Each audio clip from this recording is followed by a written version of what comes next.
সুলতান সুলেমান সিরিজের হুররামকে তো সবাই চেনেন। আজকে হুররামের জীবনের একটা ভয়াবহ ঘটনা বলবো আপনাদের, যা থেকে আপনার জীবনে জন্য একটা দারুণ শিক্ষা থাকতে পারে। তো সুলতানা হুররামকে আমিও চিনি, তবে আপনাদের চাইতে একটু ভিন্ন করে।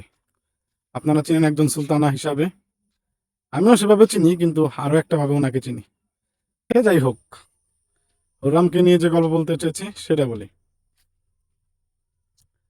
সুলতান সুলেমান সিরিজে হুররামের আর একটা প্রেমিক ছিল, আপনারা সবাই জানেন কম বেশি, তাও আমি বলছি। নাম ছিল লিও। সুলতান সুলেমানের দাসী হওয়া আসার আগেই সে লিউকে প্রচন্ড ভালোবাসত অ্যানেস্থেসিয়া। অ্যানেস্থেসিয়া ছিল হুররামের পূর্ব নাম। লিউ প্রচন্ড ভালোবাসত অ্যানেস্থেসিয়াকে। ভালোবেসে বিয়ে করে ঘর বাঁধার স্বপ্ন দেখছিল তারা।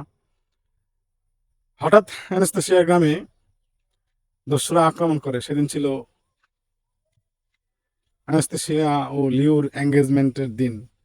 সবাই সেজেগুজে অনুষ্ঠানে। তারপর সেই আক্রমণে অ্যানেস্থেসিয়াকে এবং স্বর্ণ গয়না সব লুট করে। অ্যানেস্থেসিয়ার বাবা মা এবং লিও বাধা দেয়, পরে সবাইকে আঘাত করে হত্যা করে দস্যুরা। আর লুটকৃত স্বর্ণগ্রহণা এবং অ্যানেস্থেসিয়া সহ আরো কিছু কিশোরীদের নিয়ে গিয়ে বাজারে বিক্রি করে দেয় দস্যুরা। ভাগ্যক্রমে অ্যানেস্থেসিয়া বিক্রি হয় সুলতানের হেরেমখানায়। প্রথমে অ্যানেস্থেসিয়া কিছু বুঝে উঠতে পারে নাই, শুধু এতটুকু ছাড়া যে আজকে থেকে একজন দাসী হয়ে গেছে। কিন্তু কিন্তু পরবর্তী বুঝতে পারে এখানে চাইলে এবং বুদ্ধি আর রূপ লাবণ্য দিয়ে সুলতানের নজর কাটতে পারলে পাওয়া যাবে সুলতানার জীবন। তাই পরে অ্যানেস্থেসিয়া ও সেই পথে হাঁটতে শুরু করে এবং সুলতানের নজরে চলে আসে। সুলতান তার সৌন্দর্য আর মিষ্টি হাসির প্রেমে পড়ে যায় আর নাম দেয় হুররাম। ধীরে ধীরে হুররামও তাই মেনে নেয়, কিন্তু তার বাবা মা আর লিউকে হারানোর কষ্ট তাকে সবসময়ই তাড়া করে। হুররাম আর সুলতানের ভালোবাসা যেন দিন দিন গভীর হতেই থাকে। এরই মধ্যে হুররাম 4 সন্তানের জন্ম সুলতানের ঔরসে, আর হয়ে যায় সুলতানা হুররাম। এরপরে ভাবেই বেশ কিছু বছর চলে যায়। হঠাৎ একদিন সেই প্রেমিক লিও হুররামকে খুঁজতে খুঁজতে সুলতান সুলেমানের রাজ্যে আসে। লিও ছিল একজন চিত্রশিল্পী, আরামকে খোঁজার পাশাপাশি ছবি আঁকতেন। সেই খবর পৌঁছে যায় সুলতানের কাছে। সুলতান ছিলেন খুব শৌখিন, তাই সুলতানও চাইল চিত্র অঙ্কন করবেন। তাই লিউকে ডাকা হলো সুলতানের প্রাসাদে, আর সেখানেই দেখা হয় হুররামের সাথে। তা দেখে দুজনেই অবাক হয়ে যায়। তারপর হুররামের গোপনে দেখা করে লিউর সাথে। তখন জানতে পারে হুররাম এখন আর অ্যানেস্থেসিয়া নেই, সে এখন সুলতানা। আর লিউ সেদিন আঘাতপ্রাপ্ত হলেও মারা যায়নি, সে অ্যানেস্থেসিয়াকে ভালোবাসে, এখনো খুঁজে বেড়াচ্ছে। হুররাম শুনে লিউকে চলে যেতে বলে এবং নতুন করে জীবন শুরু করতে লিউকে চলে যেতে বলে এবং নতুন করে জীবন শুরু করতে বলে, কারণ সে এখন হুররাম সুলতান। কিন্তু প্রেমিকের মন কি আর তা মানে?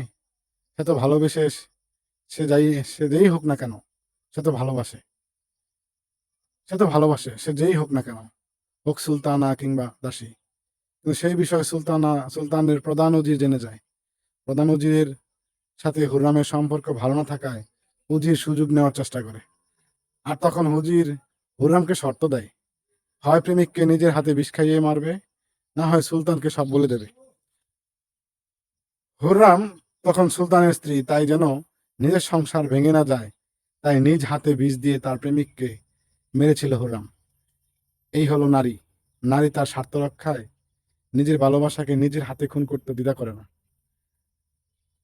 তাই আজকে সুলতান সুলেমানের এই ঘটনা থেকে আপনাদেরকে বোঝাতে চাইলাম এটাই, যে কখনো নারীর অন্ধ প্রেমে পড়বেন না। নারী যতক্ষণ তার নিজ স্বার্থ থাকবে ততক্ষণ আপনাকে ভালোবাসতে পারে। আর ভুল করে বিবাহিত নারী প্রেমে তো পড়বেনই না, কারণ দিন শেষে বিবাহিত নারী তার স্বামীর কাছেই ফিরে যায়। স্বামী তার একমাত্র, মানে স্বামী যাই হোক না কেন, হোক সে সুলতান, হোক সে প্রজা, হোক সে দাসী, যেটাই হোক না কেন দাস, দিন শেষে স্বামীর কাছেই তার শেষ ঠিকানা। তাই সুলতান হোক আর দাস হোক, বিবাহিত নারীর সাথে প্রেমে পড়তে গেলে সবসময় হ্যাঁ চিন্তা করবেন যে আপনি বিপদগ্রস্ত।